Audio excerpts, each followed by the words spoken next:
다니엘서 2장부터 5장 성경 본문을 통해 국가와 그리스도인이라는 제목으로 하나님의 말씀을 증거하겠습니다. 상식적으로 생각하면 가난한 사람의 편을 드는 진보적인 정치인을 가난한 사람들이 더 지지할 것 같습니다. 그런데 오히려 가난한 사람이 가난한 사람보다 부자를 위한 정책을 강조하는 보수적인 정치인을 지지한다고 합니다. 왜 그럴까요? 가난하게 살다가 죽는 것보다 부자가 될 희망이 없이 사는 것이 더 두렵기 때문입니다. 비록 가난하게 살다가 죽더라도 만약에 자신이 부자가 됐을 때 더 큰 부자가 될 가능성을 열어놓고 싶은 것입니다. 며칠 전에 미국 로또 슈퍼볼 상금이 거의 한국 돈으로 3조 원 가까이 되었습니다. 그때 슈퍼볼 로또 1등에 당첨될 확률이 출근할 때 벼락을 한번 맞고 다시 퇴근할 때 벼락을 다시 한번 맞을 확률보다 더 적었다고 합니다. 그런데도 왜 사람들은 로또를 사는 걸까요? 1등에 당첨되고 싶어서 사는 것이라기보다는 1등에 당첨될 수 있다는 희망을 사는 것이라고 합니다. 이 가능성 없는 희망을 사기 위해 1년에 몇백 불 혹은 몇천 불씩 되는 돈을 써서 로또를 하거나 도박을 해서 남은 재산이 남아 탕진하는 사람들이 적지 않다고 합니다. 내가 비록 지금은 가난하지만 가난한 사람보다 내가 앞으로 삶을 바꿀 수 있다는 희망을 로또에 거는 것입니다. 슈퍼볼 로또 한 장이 얼마인 줄 아십니까? 단돈 2불입니다. 그러니까 3조 원의 1등 상금이 모이려면 미국 국민이 3억 명 정도 되는데 한 사람당 로또 5,000장씩, 즉 10,000불어치씩을 사야만 했습니다. 그리고 1등은 3조 원이지만 2등은 14억에 불과했고 3등부터는 상금이 거의 없는 것이나 마찬가지입니다. 3억 명이 10,000불씩 모아서 단 한 사람에게 몰아주는 슈퍼볼 로또는 승리한 사람이 거의 모든 것을 가져가는 미국식 자본주의의 승자 독식 만몬주의를 보여주는 듯합니다. 가난한 사람도 열심히만 살면 노력만 하면 최고의 부자가 될 수 있는가라는 이 질문은 가난한 사람도 로또를 열심히 사다 보면 언젠가 당첨될 수 있다는 말처럼 들립니다. 그러나 실상은 우리의 희망과 많이 다릅니다. 지구촌에 13억 명 사람이 하루에 1달러로 생활비를 한다고 합니다. 그리고 이 세상에 사는 30억 명이 2달러도 안 되는 돈으로 하루를 살고 있습니다. 이런 현실 속에서 필요 이상의 돈을 계속 모으기만 하는 것을 하나님의 주시는 복이라고 말하기가 어렵습니다. 미국의 상위 20%에 해당되는 부자가 가진 재산이 하위 20%에 해당되는 가난한 사람들의 재산의 몇 배나 될까요?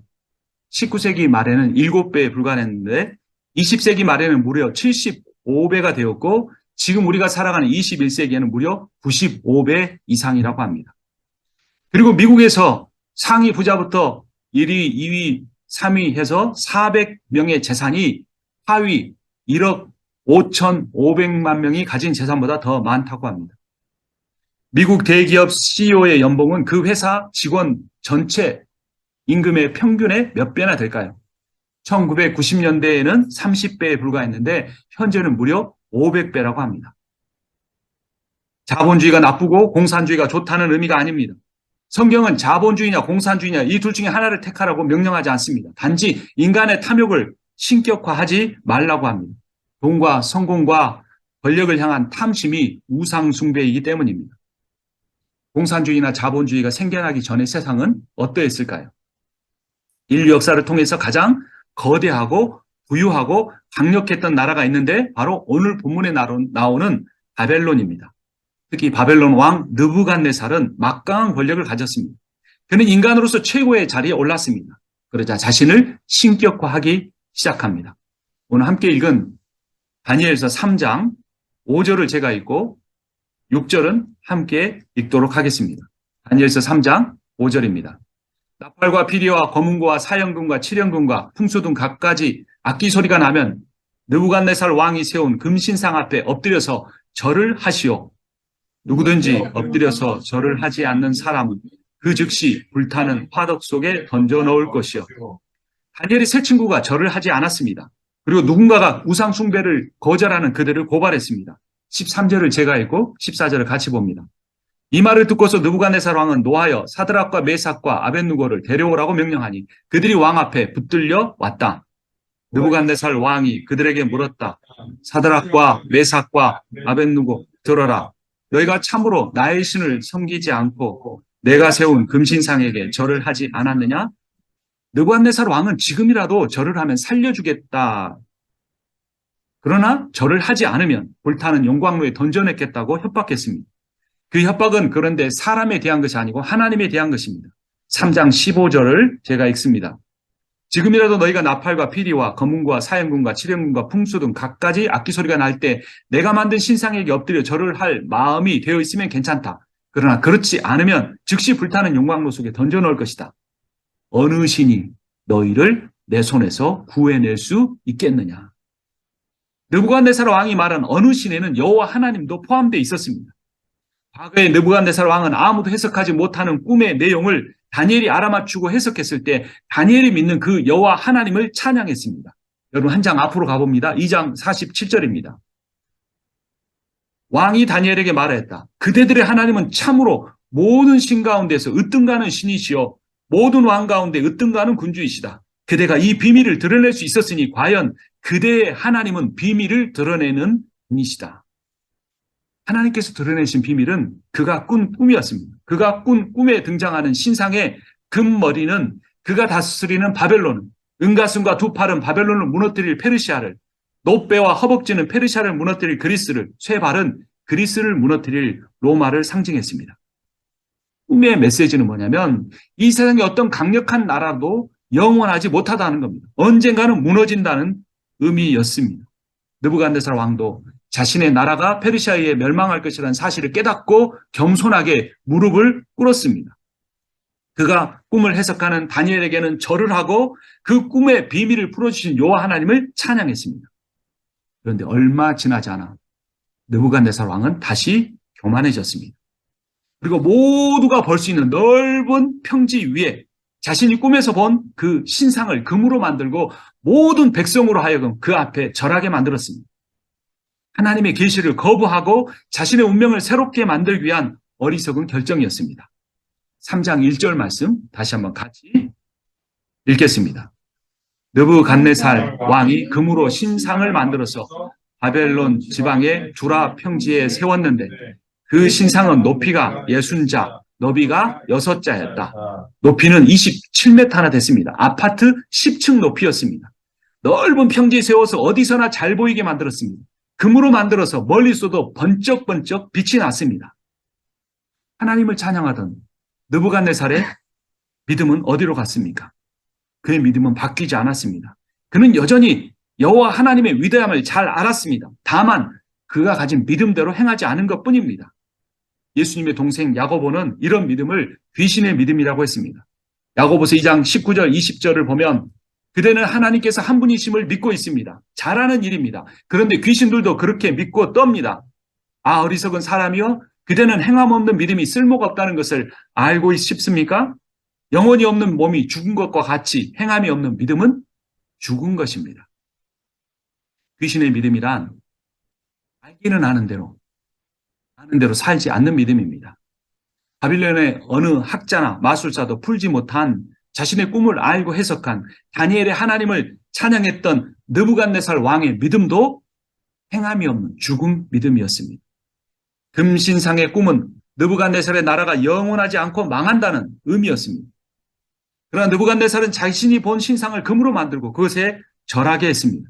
자신이 신적 존재가 되고 자신의 나라가 영원할 것이라는 믿음을 모든 백성에게 강요한 것입니다. 과거에 일본이 조선을 지배했습니다. 조선 사람들에게 신사참배를 강요했습니다. 일본 천황이 있는 도쿄를 향해서 절하게 했습니다. 신사참배를 거부하다 순교한 주기철 목사님은 이렇게 기도했습니다. 죽음의 권세를 두려워하지 않고 이기게 해주십시오. 내가 죽고 나면 나의 늙으신 어머니와 처와 자녀와 교우를 주님께 부탁드립니다. 나의 영혼도 주님께 부탁드립니다. 주기철 목사님은 죽음을 두려워하지 않았기 때문에 행함이 없는 믿음이 아닌 행함이 있는 믿음으로 순교했습니다. 당시 일본도 바벨론처럼 온 세상을 지배하려고 전쟁을 일으켰습니다. 그리고 모든 나라를 지배하게 되자 천황을 신격화, 우상화한 것입니다. 일본에 의해 피해를 입은 조선의 입장에서는 천황을 숭배해서는 안 되었습니다. 하지만 일본 사람들의 입장에서는 천황을 신격화함으로써 자신들이 신의 백성이 될 수 있었습니다. 온 나라를 지배하는 나라의 국민이 될 수 있었다는 것입니다. 여러분, 우리는 우리의 조국 대한민국에 대해서 어떻게 생각해야 할까요? 어떤 분들은 시위를 하면서 대한민국 국기와 미국 성조기와 이스라엘의 국기를 들고 나간다고 합니다. 대한민국을 이스라엘과 같은 신정 국가로 만들고 싶은 것입니다. 대한민국을 미국과 같은 부강한 나라로 만들어 달라고 원해서입니다. 그러나 하나님은 한국이나 미국이나 이스라엘 같은 특정한 나라를 더욱 특별하게 사랑하지 않으십니다. 하나님은 모든 민족과 모든 나라의 경계를 넘어서 예수의 복음으로 하나가 되는 하나님의 나라를 세우셨기 때문입니다. 갈라디아서 3장을 보면 너희는 유대인이나 헬라인이나 종이나 자유인이나 남자나 여자나 다 그리스도 예수 안에서 하나이니라. 너희가 그리스도의 것이면 곧 아브라함의 자손이여 약속대로 유업을 이을 자니라.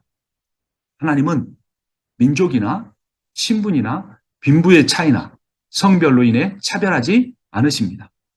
대한민국을 더 사랑하시고 북한을 덜 사랑하지 않으십니다. 하나님은 오히려 북한 땅에서 순교의 위험을 감수하고 예배드리는 그 사람들을 더 사랑하실 수도 있습니다.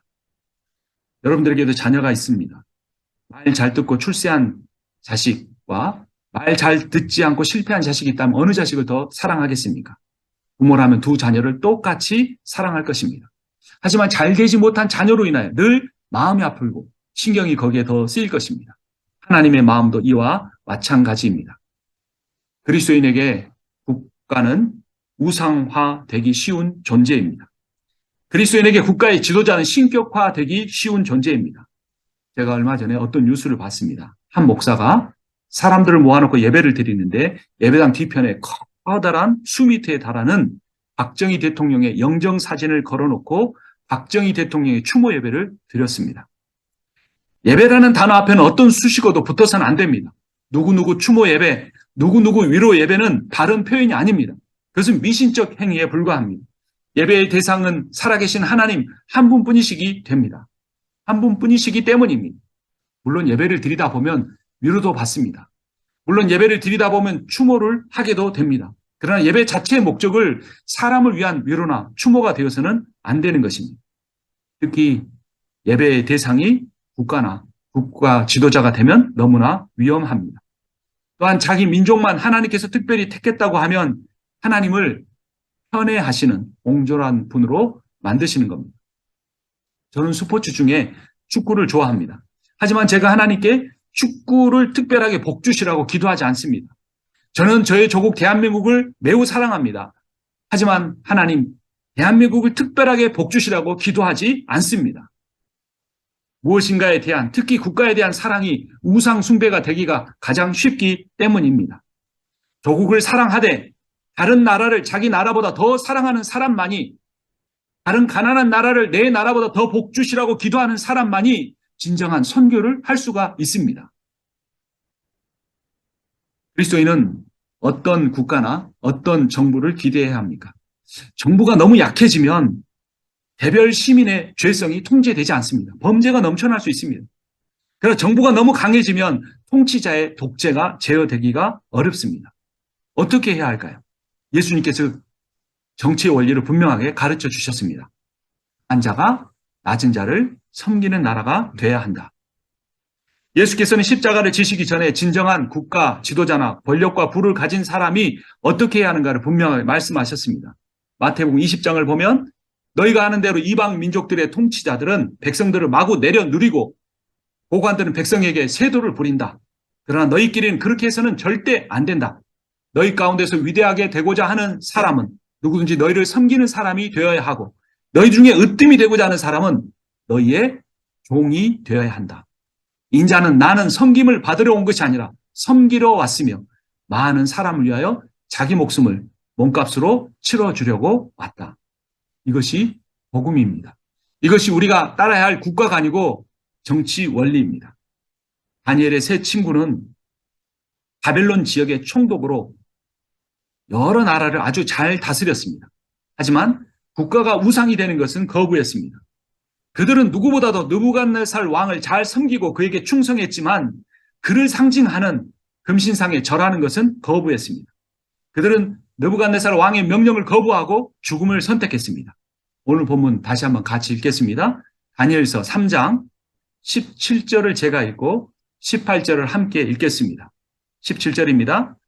불 속에 던져져도 임금님, 우리를 지키시는 우리 하나님이 우리를 활활 타는 화덕 속에서 구해 주시고 임금님의 손에서 구해 주실 것입니다. 비록 그렇게 되지 않더라도 우리는 임금님의 신들을 섬기지도 않고 임금님이 세우신 금신상에게 절을 하지도 않을 것입니다. 굽어 살펴 주십시오. 느부갓네살 왕은 자신의 권세를 믿고 교만해졌습니다.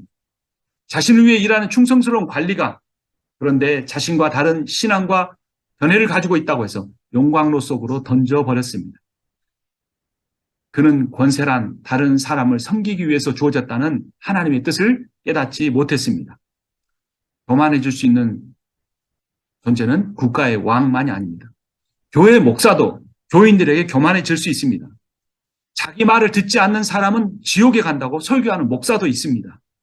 가정의 부모도 자신이 말하는 대로 혹은 원하는 대로 따르지 않는 자녀들에게 폭력적이 될 수 있습니다. 폭군 같은 왕이나 폭언을 하는 목사나 폭력적인 부모가 나쁜 동기로 그렇게 하는 것이 아닙니다. 나라를 강하게 하기 위해서 그렇게 하는 겁니다. 교회를 부흥하게 하기 위해서, 하나 되게 하기 위해서 그런 말을 하는 겁니다. 자녀가 잘 되라고 그렇게 하는 것입니다. 하지만 동기가 아무리 좋아도 방법이 잘못되면 잘못된 것입니다. 잘못했으면 하나님께는 회개하고 사람에게는 용서를 구해야 합니다. 가장 큰 잘못은 왕이나 목사나 부모가 하나님 역할을 하려고 하는 것입니다. 여러분, 아담과 하와의 원죄의 본질이 무엇인지 아십니까? 하나님처럼 되려는 것입니다. 창세기 3장 5절을 보면 선악과를 먹은 이유가 분명하게 나옵니다. 너희의 눈이 밝아지고 하나님처럼 될 것이다. 원죄가 무엇인가? 내가 하나님처럼 되고 싶은 겁니다. 아담과 하와는 하나님처럼 되기 위해 선악과를 먹었지만 하나님처럼 되지 못했습니다. 다만 남편이 아내에게 하나님 노릇하려고 하고 어머니가 자녀에게 하나님 노릇하려고 하고 이웃이 이웃에게 강한 자가 약한 자에게 하나님 노릇하려고 하는 늘 다투고 싸우고 미워하고 폭언하고 폭력을 행하는 악한 세상을 만들고 그의 자녀 가인과 아벨에게 물려주고 말았습니다. 우리는 이러한 원죄로부터 구원을 받은 사람입니다. 예수의 복음으로 구원받은 사람은, 십자가의 복음을 믿는 사람은 어떻게 변화됩니까? 절대로 다른 사람에게 하나님 노릇하려고 하지 않습니다. 내 기준을 가지고 다른 사람을 판단하려고 하지 않게 됩니다. 교회 구성원이 자신과 다른 정치적인 견해를 갖고 있을지라도 교회의 주인이신 예수 그리스도로 인하여 하나가 될 수 있습니다. 교회 안에서 세월호파와 태극기파가 싸워서는 안 된다는 것입니다. 정치 양극화가 교회를 분열시키지 못하게 해야 합니다. 왜냐하면 최고의 정치, 예수의 정치는 나보다 남을 더 낮게 여기는 것이기 때문입니다. 민족과 계급과 빈부의 차이와 성별이라는 가장 오래되고 강력한 차별의 기준을 무너뜨린 것이 예수 그리스도의 복음인데 왜 한국교회 안에서는 아직도 이런 차별이 건재한 것일까요? 그 이유는 교회가 복음에서 멀어졌거나 떠났기 때문입니다. 남을 나보다 더 낫게 여기라는, 남에게 대접받고 싶은 대로 당신이 먼저 다른 사람을 대접하라는 예수의 하나님 나라 복음에서 멀어졌기 때문입니다. 교회가 사회보다 더 배타적이 되면 말씀으로 자기를 부인하는 것이 아니라 하나님께 받은 말씀으로 다른 사람을 비판하고 판단하게 됩니다. 예수께서 그래서 마태복음 7장 1절에서 이렇게 말씀합니다. 비판을 받지 아니하려거든 비판하지 말라. 너희가 비판하는 그 비판으로 너희가 비판을 받을 것이요 너희가 헤아리는 그 헤아림으로 너희가 헤아림을 받을 것이니라. 종교는 배타적 구원의 길을 제시하지만 복음은 차별 없는 사랑의 길을 열었습니다. 경계가 지어진 사랑은 사랑이 아닙니다. 내 민족만 사랑하고 내 교회만 사랑하고 내 가정만 사랑하고 내 자식만 사랑하는 사랑은 사랑이 아니라는 것입니다. 왜냐하면 그러한 사랑은 경계 밖에서는 증오가 되기 쉽기 때문입니다. 그러나 예수 그리스도의 사랑은 모든 경계를 허물어 버립니다. 문화의 경계를 허물고 인종의 경계를 허물고 종교의 모든 경계를 다 허물어 버립니다. 구원이란 영생이란 특정한 교단에 속하거나 특정한 교리를 머리로 믿어 혼자 지옥이 아닌 천국에 가는 것이 아니고 모든 사람을 차별하지 않고 사랑하여 지옥 같은 세상을 천국으로 만들어가면서 시작이 됩니다. 하지만 느부갓네살 왕은 이 복음을 거부했습니다. 거부한 결과 바벨론이 영원하지 않을 것이라는 하나님의 계시의 말씀까지 받아들이지 않았습니다. 그가 꿈에서 본 신상은 머리만 금이었는데 그가 실제로 만든 신상은 몸 전체가 금이었습니다. 여러분, 금은 무엇입니까? 변하지 않는 영원한 것, 고귀한 것을 상징합니다. 백금주의란 금을 숭상하는 황금 만능주의를 의미합니다. 하나님은 첫 번째 꿈의 계시를 무시한 느부갓네살에게 두 번째 꿈을 꾸게 하십니다. 그 꿈의 내용은 이런 의미를 가졌습니다. 다음 장인 다니엘서 4장으로 가봅니다. 다니엘서 4장 24절을 제가 읽고 25절은 함께 읽겠습니다. 임금님, 그 해몽은 이러합니다. 가장 높으신 분이 내리신 명령이 임금님께 미칠 것입니다. 임금님은 사람에게서 쫓겨나셔서 들짐승과 함께 사시며 소처럼 풀을 뜯고 하늘에서 내리는 이슬에 젖으실 것입니다. 이렇게 7대가 지나간 뒤에 임금님은 비로소 가장 높으신 분이 인간의 나라를 다루신다는 것과 누구든지 그의 뜻에 맞는 사람에게 나라를 주신다는 것을 깨달으실 것입니다. 강하고 똑똑한 인간이 세상을 지배하고 교회를 다스리고 가정에 군림하는 것 같지만 그들의 운명을 좌지우지하시는 분은 살아계신 여호와 하나님 한 분뿐이십니다. 느부갓네살의 처음에는 하나님을 인정하는 것 같았지만 나중에는 거부해서 비참한 인생의 끝을 맞았습니다. 두 번째 꿈을 주었음에도 불구하고 그는 보이지 않는 하나님의 말씀을 버리고 눈에 보이는 바벨론의 부귀영화에 찬란함에 현혹되었습니다. 같은 다니엘서 4장 29절부터 31절까지 교대로 읽습니다. 29절입니다. 12달이 지난 뒤에 어느 날 왕이 바벨론 왕궁 옥상에서 거닐면서 혼자 중얼거렸다. 내가 세운 이 도성, 이 거대한 바벨론을 보아라. 나의 권세와 능력과 나의 영화와 위엄이 그대로 나타나 있지 않느냐. 31절 같이 봅니다. 이 말이 왕의 입에서 채 떨어지기도 전에 하늘로부터 내려오는 말소리가 들렸다. 느부갓네살 왕아, 너에게 선언한다. 왕권이 너에게서 떠났다. 33절도 같이 읽습니다. 바로 그 순간에 이 말이 느부갓네살 왕에게 이루어져서 그가 사람 사는 세상에서 쫓겨나서 소처럼 풀을 뜯어 먹었으며 몸은 하늘에서 내리는 이슬에 젖었고 머리카락은 독수리의 깃털처럼 자랐으며 손톱은 새의 발톱같이 자랐다. 느부갓네살 왕의 비참한 최후에도 불구하고 그의 후계자 벨사살 왕은 어떤 교훈도 받지 못합니다. 그리고 느부갓네살에 이어 왕이 된 벨사살은 매일 큰 잔치를 벌입니다. 다음 장 다니엘서 5장으로 가봅니다. 5장 1절 말씀 제가 읽습니다. 벨사살 왕이 귀한 손님 1000명을 불러서 큰 잔치를 베풀고 그 1000명과 더불어 술을 마셨다. 여러분, 왕족과 귀족 1000여 명이 수일간 먹고 마시는 잔치를 벌이기 위해서는 천문학적인 돈이 필요했을 것입니다. 그리고 그 비용을 얻기 위해서 수많은 백성들이 허리띠를 졸라매는 경제적 고통을 겪었을 것입니다. 그런데 이러한 벨사살 왕의 악행은 경제적인 것만 아니고 종교적인 것이기도 했습니다. 2절 말씀 함께 읽겠습니다. 벨사살 왕은 술을 마시면서 명령을 내려서 그의 아버지 느부갓네살 왕이 예루살렘 성전에서 가져온 금그릇과 은그릇을 가져오게 하였다. 왕과 귀한 손님과 왕비들과 후궁들이 모두 그것으로 술을 마시게 할 참이었다. 4절도 같이 읽습니다. 그들은 술을 마시고서 금과 은과 동과 철과 나무와 돌로 만든 신들을 찬양하였다. 벨사살 왕은 아버지 느부갓네살 왕이 들판에 쫓겨난 짐승처럼 사는 모습을 지켜보고도 그보다 더 심한 죄악을 저질렀습니다. 하나님께 제사 드리는 기구를 가지고 술잔을 만들려고 한 것입니다. 그의 선왕 느부갓네살 왕이 성전에서 훔쳐온 것이었습니다. 하나님을 모독하고 재물을 찬양하는, 상징하는 금과 은을 찬양했습니다. 언제나 사람에게 하나님을 대신하는 것은 돈과 권력입니다. 그때 손가락이 왕궁 연회장 벽에서 튀어나와 한 글씨를 씁니다. 그것은 메네 데갈 우바르신이라는 글귀였습니다. 벨사살 왕의 부족함이 드러났으니 하나님께서 그의 나라와 시대를 계산하셔서 끝나게 하시고 페르시아에게 멸망하게 하신다는 의미였습니다. 다니엘은 그 이유를 다음과 같이 설명합니다. 5장 18절을 제가 읽습니다. 임금님, 가장 높으신 하나님이 임금님의 아버지 느부갓네살 왕께 나라와 큰 권세와 영광과 위엄을 주셨습니다. 20절 같이 읽습니다. 그러나 부친께서 마음이 높아지고 생각이 거만해져서 교만하게 행동을 하시다가 왕위에서 쫓겨나 명예를 잃으신 일이 있었습니다. 22절 제가 읽습니다. 느부갓네살 왕의 아드님이신 벨사살 임금님은 이 모든 일을 아시면서도 마음을 겸손하게 낮추지 않으시고 23절 같이 봅니다. 하나님이시여 주님이신 분을 바라시고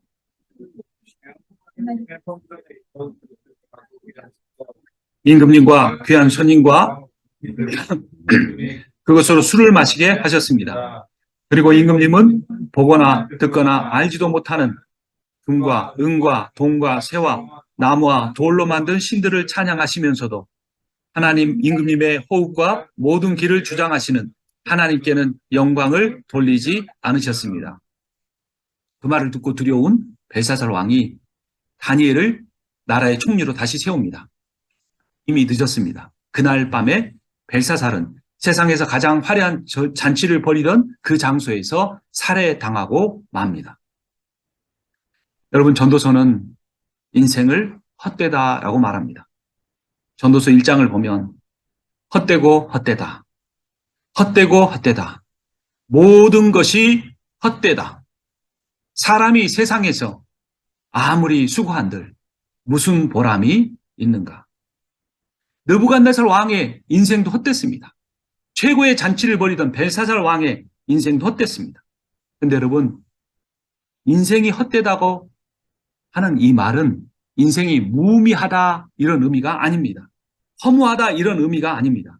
헛되다에 해당되는 히브리어 헤벨은 내 마음대로 할 수 없다라는 의미입니다. 최고의 지혜를 가지고 최고의 부를 누렸던 솔로몬 왕이 한 말입니다. 그가 세상 어느 누구보다 자기 마음대로 인생을 살았을 텐데 왜 인생을 자기 마음대로 할 수 없었다고 말했을까요? 여러분, 전도서는 솔로몬이 인생의 말년에 대해서 쓴 책입니다. 젊어서는 자기 지식과 지혜와 패기 때문에 인생을 자기 마음대로 살았습니다. 중년이 되어서는 자기가 모아놓은 재산을 의지해서 더 자기 마음대로 살았습니다. 내 노년이 되고 보니 자기 코앞에 와서 자신을 데려가려고 하는 이 죽음의 사자를 자기 마음대로 할 수 없었던 것입니다. 이스라엘의 솔로몬만 아니라 바벨론의 느부갓네살만 아니라 미국의 가장 큰 기업인 애플의 창시자 스티브 잡스도, 아니 미국 대통령인 바이든도 죽음의 문제만큼은 자기 마음대로 할 수 없는 것입니다. 그래서 인생은 헛됩니다. We cannot control our life. 너의 나라가 영원하지 못할 것이라는 말을 들었음에도 불구하고 느부갓네살은 자신의 나라를 영원하게 만들고 싶었습니다. 오늘날 우리는 너의 자녀를 최고로 만들 수, 너의 뜻대로 할 수 없다는 그 말을 들으면서도 우리는 그런 인생을 살고 싶어 합니다. 내 인생을 내가 컨트롤하고 싶어 합니다. 그래서 그러한 힘을 얻기 위해서 돈을 더 많이 벌기를 원합니다. 느부갓네살 왕은 그래서 자신을 상징하고 바벨론을 상징하는 금신상을 만들고 그것에 절하라, 절하지 않으면 죽이겠다고 다니엘의 세 친구를 협박했습니다. 섬겨야 할 백성을 위험으로 내몬 것입니다. 오늘날의 삶에도 느부갓네살 왕이 있습니다. 그것은 만몬, 즉 자본이요 돈입니다. 돈은 우리에게 자신을 섬기라고 명령합니다. 네가 돈을 섬기지 않으면, 나를 우상으로 떠받들지 않으면 내가 너를 저 영광로의 세상의 두려움 속에 너를 던져 넣어버릴 것이라고 공포감을 심어줍니다. 그래서 많은 사람이, 심지어 그리스도인조차도 하나님을 돈보다 더 높은 자리에 놓고 느부갓네살의 금신상처럼 우상 숭배를 합니다. 여러분, 돈이 돈을 번다는 말이 있습니다. 저도 풀타임으로 일을 해보니 비즈니스 세계를 지켜보면서 그 말을 실감합니다. 100% 공감합니다. 부모에게 1, 20만 불 정도 물려받은 자녀와 1, 200만 불 물려받은 자녀와 하나도 물려받지 못한 자녀의 삶은 너무나 다릅니다. 물려받은 돈이 집 모기지 다운페이먼트 할 돈이 되면 1, 20년이 지나면 100만 불 정도의 자산이 됩니다. 비즈니스를 시작할 종잣돈이 되면 매월 수천 불에서 만 불을 버는 재산이 됩니다. 어떤 부모는 수백만 불을 물려주기도 합니다. 세상은 느부갓네살이나 벨사살 왕 같은 사람들이 좌지우지합니다. 세상에서만 아니라 심지어 교회 안에서조차도 그런 일이 벌어집니다. 하지만 성경은 인간의 인생의 운명은 그런 것들에 의해 좌우되지 않고 그 모든 것들 위에 계신 여호와 하나님에 의해 좌지우지된다고 선언합니다. 하나님의 아들 예수 그리스도께서는 그리스도인은 세상 권력자들처럼 지배하는 자, 군림하는 자가 되려고 하지 말고 그런 사람이 되기 위해서 돈이 인생의 중심이 되는 삶을 살지 말고 섬기는 자가 되고 종이 되라고 명령합니다. 이러한 복음을 믿고 따르는 사람은 어떤 인생을 살아가야 할까요? 나만 잘 되고 내 자녀만 잘 되는 이 세상이 어떻든 어떤 사람이 불공정한 사회에서 차별을 받고 살아가든 무관심하며 내 인생만 복받기 원해서 기도하는 그런 인생을 살지 않게 됩니다. 진정한 그리스도인은 공정한 세상을 만들기 위해 노력합니다. 법정에서 약한 사람도 공정한 재판을 받는 세상을 만들기 위해서 노력합니다. 경제 행위와 절차와 분배에서도 공정한 세상을 만들기 위해서 기도합니다. 교회가 그러한 불공정한 사회에 대해서 그리고 세상의 법도 지키지 않으며 부를 얻으며 살아가는 사람에게 당신도 예수를 믿기만 하면 구원받을 수 있다고 면죄부를 주어서는 안 됩니다. 공의와 정의를 행하지 않는 사람은 기독교인이라고 할지라도 세례를 받았다고 할지라도 교회에서 직분을 받고 칭찬을 받는다고 할지라도 구원이 아닌 심판을 받을 것을 선포해야 합니다. 성경에서는 공의와 정의를 말합니다. 공의는 미시파티인데 율법에 따른 그 율법을 잘 지키는 삶을 의미합니다. 그런데 정의는 체다카입니다. 체다카라고 하는 것은 도덕적으로 요구되는 긍휼과 자선을 의미합니다. 그러니까 그리스도인이 의롭다고 하는 것은 법을 잘 지켰다 이게 아니라는 겁니다. 그리스도인이 정의롭다 하는 이 말은 지나가다가 어려운 사람이 있으면 도와주지 않고는 견딜 수 없어 하는 것입니다. 부유한 나라 속에 살지만 억울한 일을 당하고 고통받는 사람을 보면 그 사람들을 위해서 붙잡고 눈물을 흘리며 기도해 주는 사람이 된다는 것을 의미하는 것입니다. 우리가 은행 통장에 모아놓은 돈이나 등기부 등본에 기록해 놓은 집이나 비즈니스에 대해 우리는 소유권, 오너십을 갖고 있지 않습니다. 우리가 갖고 있는 것은 점유권, 포제션만 가지고 있습니다. 이 말은 내가 이 세상에서 모아놓은 모든 재산과 내 인생과 내 생명까지도 내 것이 아니고 하나님께서 나에게 잠시 맡겨주신 것이라는 의미입니다. 맡겨주신 것을 주님의 뜻대로 잘 사용했는지 예수께서 곧 다시 오셔서 점검하실 것입니다. 국가와 돈을 우상으로 숭배하지 않고 세상과 사람을 특히 어려운 나라에 어렵게 살아가는 사람들을 섬기는 도구로 사용하시는 여러분과 제가 되기를 주님의 이름으로 축원합니다. 기도하겠습니다. 하늘의 영광스러운 보좌를 버리시고 우주에 대한 모든 권력을 내려놓으시고 나와 우리를 구원하기 위하여 세상을 구원하기 위하여 자신의 목숨까지 내어놓으신 우리 주 예수 그리스도의 이름을 찬양합니다. 예수를 믿는 우리의 믿음이 행함이 없는 죽은 믿음이 되지 않게 하여 주시고 예수처럼 살아가는 작은 예수로 살아가는 진정한 믿음이 되게 하여 주시옵소서. 예수 그리스도의 이름으로 기도합니다.